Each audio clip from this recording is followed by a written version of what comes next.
Have you ever seen one of those videos where someone drops a tungsten cube on stuff? I know I've seen several, and there's numerous videos of people doing stuff with or talking about tungsten cubes. But tungsten has been used for so much more than just dropping onto random assortments of objects to revel in the destruction. It's been used in light bulbs and industrial tools, and it actually played a pivotal role in World War II. So let's jump into the story of tungsten.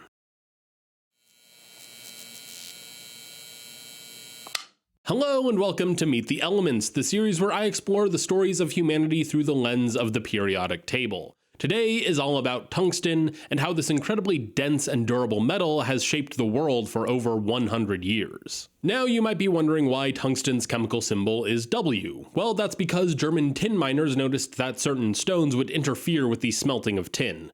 The miners called this mineral wolfram, which means wolf dirt because it would appear to eat the tin, like a wolf devouring its prey. The name tungsten, which is Swedish for heavy stone, comes from the original name for another mineral which contains the element. This mineral is now called scheelite, after the Swedish chemist Carl Wilhelm Scheele, who isolated an acidic oxide from the mineral and suggested it might be a new element. Although the discovery of the element is officially credited to the Spanish brothers Juan Jose and Fausto Aljuar, who discovered this same acidic oxide could be isolated from the mineral wolframite. Although the very properties that make tungsten so incredible also make it a nightmare to work with. For example, its incredibly high melting point. The highest melting point of any metal at 3,422 degrees Celsius means that it can't be cast like other metals. Tungsten also has a tendency to be quite brittle and would shatter due to impurities. But tungsten had the potential to change the world.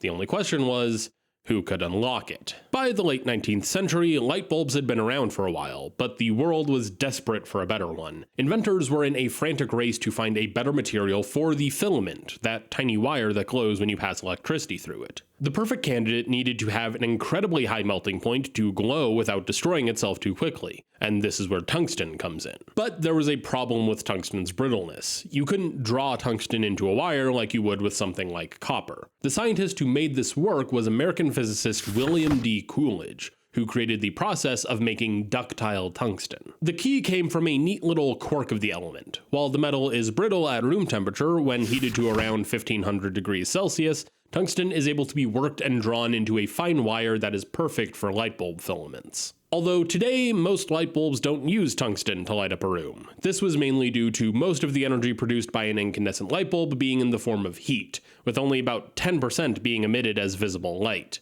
Most light bulbs nowadays use LEDs, but tungsten filaments are still used in halogen lamps. Although tungsten's potential is greater than just being able to light up a room, tungsten's incredible density and hardness also made it ideal for alloying with steel, making it tougher and harder to deform. Germany was at the forefront of using tungsten in munitions, specifically using tungsten alloys and tungsten carbide for armor-piercing ammunition. So when World War II erupted, the importance of tungsten exploded. Nazis would even trade gold in order to acquire the metal. Tungsten's ability to strengthen steel alloys and resist high temperatures made it a critical material for the entire arms industry. But the armor-piercing projectiles were the real game changer. The Germans created ammunition for anti-tank guns that could defeat Allied tanks with frightening ease. And suddenly, this obscure metal was one of the most valued resources of the war. A frantic global struggle for tungsten began. The largest producer of tungsten at the time was neutral Portugal. The country became a geopolitical hotspot, with Allied and Axis powers tangled in a high-stakes bidding war to secure as much of the metal as they could. Portugal's dictator at the time, Antonio Salazar, tolerated Nazi sympathizers and provided a safe haven for Axis spies. He also sold thousands of tons of tungsten to both sides during the war, with profits 1,000% greater than during peacetime. Even today, tungsten is still used in a variety of munitions. It's even used in some explosives to create powerful shrapnel. But tungsten today is far more than just bullets and destruction. Tungsten alloys are essential for high-speed steel cutting tools, which are used to machine metal parts for a whole host of different things. Tungsten carbide in particular found its true calling in the factory. Today, the vast majority of all tungsten is used to create tungsten carbide, a material so tough it can slice through steel like a hot knife through butter. Think about almost anything that's manufactured. The process almost certainly involves cutting, drilling, milling, or grinding. And when you're working with hardened steels or titanium alloys, you need a tool that's even tougher. And that's what tungsten carbide does. Tools made from it can last many times longer than high-speed steel, cut faster, run hotter, and hold a sharp edge for longer. In manufacturing and metalworking, tungsten carbide is king. It forms the cutting tips on drill bits, end mills, and saw blades used to build everything from engine blocks to tiny components inside your phone. Venturing into the mining, oil, and gas industries, and we find tungsten carbide at the forefront of the action. The drill bits that chew through solid rock are studded with tungsten carbide inserts, enduring incredible impacts and heat. You might even be wearing it. In the world of jewelry, tungsten carbide has become a popular scratch-resistant material for wedding bands and watches, and the tiny ball on the tip of a ballpoint pen? Often, that's tungsten carbide too. Since tungsten carbide seems to be such an important material in the modern world, let's talk about how it gets made, because it's probably not what you would think. You can make tungsten carbide through a reaction with tungsten and carbon. I know, shocker. But this just gives you a powder, not a solid material that's hard enough to cut through steel. The trick comes with the next step. It starts with fine powders of tungsten carbide and some other metal, usually cobalt, which are mixed together. This blend is pressed into the desired shape, and then it's sintered. Sintering is a process used to take a compacted powder and turn it into a solid. The compact is heated in a furnace to around 1500 degrees Celsius. This is hot enough to melt the cobalt, which acts as a binder, but not the tungsten carbide grains. The liquid cobalt flows around the carbide particles and partially dissolves them.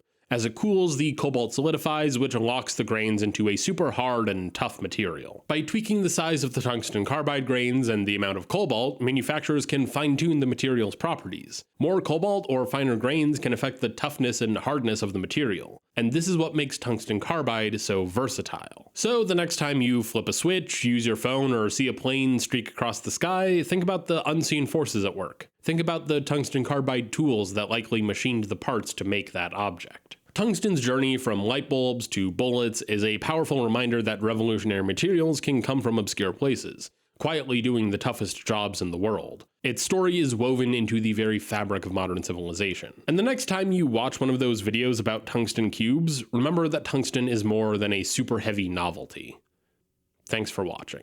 I'm expecting most of you have heard of tungsten before, whether it's from light bulbs or one of those tungsten cube videos. But tell me what you think about Tungsten's story. Is there anything you think I left out? Let me know down in the comments. And while you're there, make sure to leave a suggestion for the next element you want me to explore.